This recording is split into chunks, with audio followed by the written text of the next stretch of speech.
All right, part two of us talking about wolves in sheep's clothing, my problem with so-called modern Christianity, and the basic tenets of our faith. Trying to bring it all together and consolidate it in a way that's actually going to be effective and and when I say it's going to be effective, not like, oh, I'm putting together this way myself because it's I'm so smart and should. This is, we look at the prophets and what every single person was preaching, every single book of the Bible is the Torah. And Yahushua was the Torah made flesh. Okay, he could not break any of the Torah law. There people are like, oh, see, he didn't wash his hands before he ate, and the Pharisees are calling him out on it. That's not in the Torah. Okay, that's not in there. That's the Talmud. Okay, and that's where all this like, oh, we're gonna hate them for this book, and people confuse the Old Testament with the Talmud, and they confuse a book with a people who, just like you, who haven't read the entire Bible, right? These people, which you should. The whole reason of modern literacy is so that everybody can read the word, but no one does. We read everything else, like anything of these stories are new. They're not.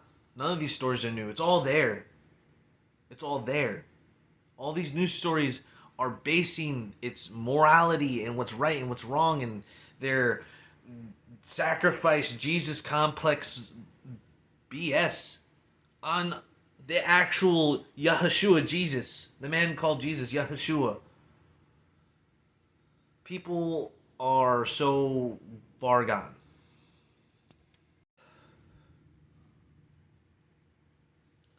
But most modern Yahudim, the Jews, they haven't read all the Talmud. They have more books than you. And if you just read your book, you'd be able to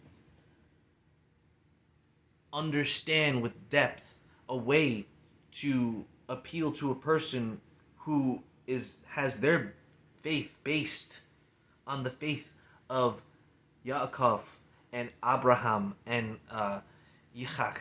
It's like you can't even fucking do that because you don't read the Old Testament in a way that is even believing. A lot of modern Christianity doesn't even believe what's happening in the Old Testament, or they've got to this place where they're like, oh, the progression of time and the progression of time and culture and society. It's like, fucking no, things aren't different at all.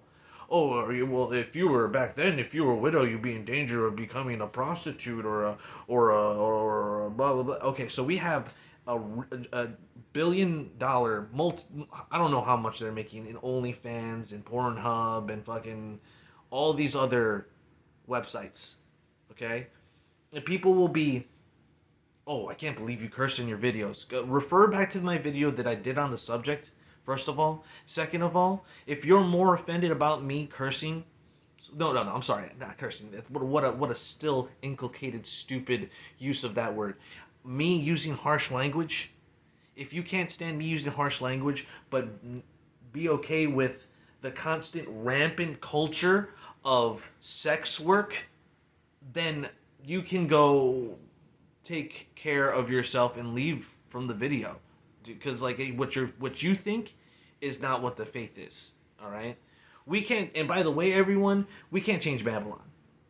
Right? Like, let me tell you right now, people who are like going to these, public school board meetings and even trying to send their children to private school, people who are trying to, we should outlaw this here, and you should enforce our rights here, and this, that, the other thing, and when a person, people who, I saw someone say, who was it? Emmanuel Matos, a guy that I love and follow. He's like, or reposted someone saying like, "Oh, before you leave the hospital, you have to take a parenting course." It's like I don't even think people should have their babies in hospitals. Okay, I don't think that there should be a law that you take a parenting class before you leave a hospital, because why the fuck would I put that into the government's hands on what to teach parents? Because the problem is we are in the diaspora once again as Christians. And this is coming into my problem with so-called modern Christianity. We are in a diaspora. A church is not just an edifice place that you go to and then attend one time a week or do a couple of things with. A church is an entire community. It's an entire community, all right? Okay? It's an entire community, right, that holds each other accountable. And if someone becomes a widow or an orphan, then you make sure you take care of the widows and the orphans, right?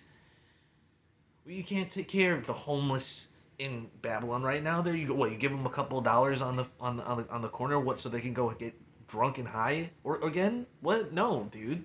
That's not. So they can go fucking kill themselves with their next dose of fentanyl laced heroin? No, that's not that's not helping another person. And we can fool ourselves with like, oh, once you give your money to a person, it's not your responsibility. It's just you need to help them. No, that's not helping them. Helping them is not even volunteering. Most of people that are on the street have a mental illness. Okay, we know this. And most of the time, they have addiction problems.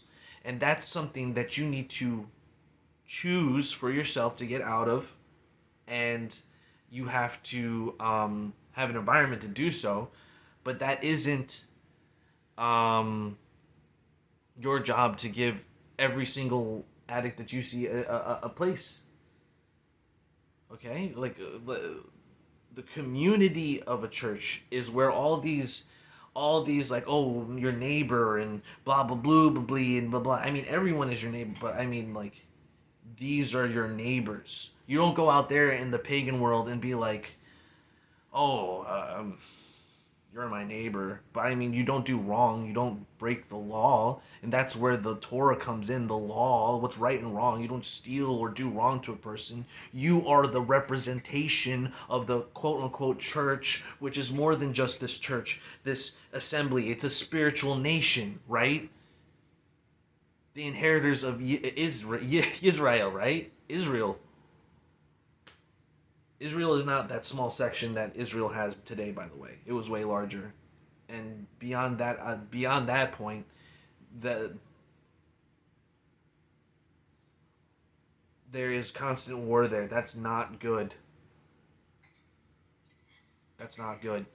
And there's war here, but people don't see it. The whole situation in the Middle East is like something that we can't even talk about.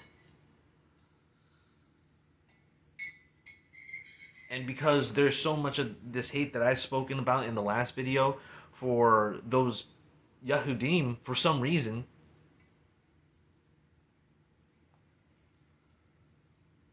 and I say for some reason, and it's because wolves in sheep's clothing. All right, we're getting away from that topic of my problem, because that's basically my issue. But you'll get more to it when we get into the scripture in the next portion. I just want to get through the summary.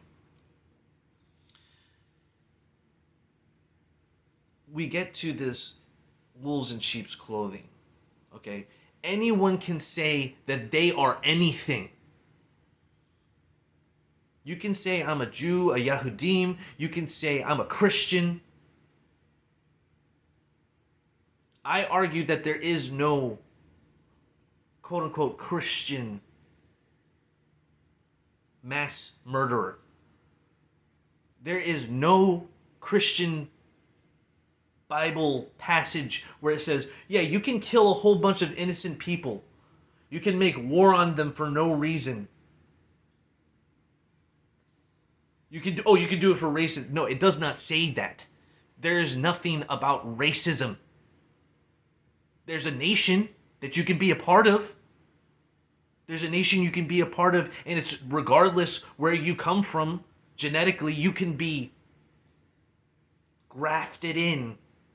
For those people who don't understand that, like, term for plants or farming or whatever, agriculture, whatever, horticulture, whatever you would want to call it, you can take the branch of another tree, make a space for it on another tree of the same kind, and basically plant it there, and it will grow. And you are grafted into that. It's grafted in branch. Paul talks about this in his letters. So this is not something that I'm just coming up with. Okay? And there's talk of like the two olive trees in the Revelation. And there's many other allusions to it through scripture. That's not within the scope of what we're talking about today. What I'm trying to get at is, if you read the Bible, you can't say, then because I say this, I am this. It's what you do. And there is such a removed presence of that in modern society because of some spellcraft of labeling and what people think. Oh, because I say this, I'm this. I'm connected to this quote unquote so-called Christian, right? This, then therefore I'm doing it right and I have the right way because I inherited from this. And it's like, what about the people that who've inherited the quote unquote faith even longer? Oh, we hate them. Oh, we don't talk about them. Or, oh yeah, we have conversation with them, but they deserve a different God. And it's like, I don't, oh no, it's the same God, but we do it different. So who's right, though? There should be some overlap, right? Like, if you have the same inheriting doctrines and you see, oh, they say that, oh, because you're saying that it's all done away with. And it's like, could you do away with the basis of everything? It's like writing and then saying, I don't need letters. It's insane. It's insane. But there is rampant calling yourself something connected to the Bible and not following it or adding a lot to it. That is the Talmud. There's a lot of additions there. There's a lot of additions, and you know what? A lot of other denominations of 5s and 10s, oh my bad, rather, of other daughter churches of the Roman Church, have their own stacks of doctrines. If God doesn't change, and they were doing it a certain way, and there's not a progression of time, seeing that basically the same things happen that were happening then happening today, and then seeing that there was supposed to be 2 olive trees and there should be some overlap of faith, shouldn't there be a realization that the basis of what everything is coming from should be important? Should it not be important?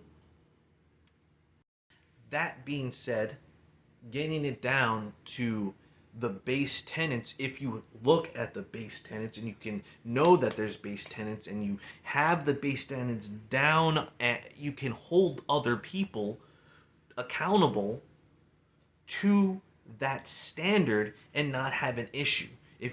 But if you don't have that base standard, if you don't see that maybe that you're losing that base standard when you say it's done away with or whatever the argument may be, then that you're missing a large chunk of the faith, and that's why people can just say that they are what they are and there's no standard. Maybe you have to realize that the issue is more internal to Christianity than we previously would want to acknowledge. All right, we're going to get deeper into this, getting into the next episode. I'll see you there next part.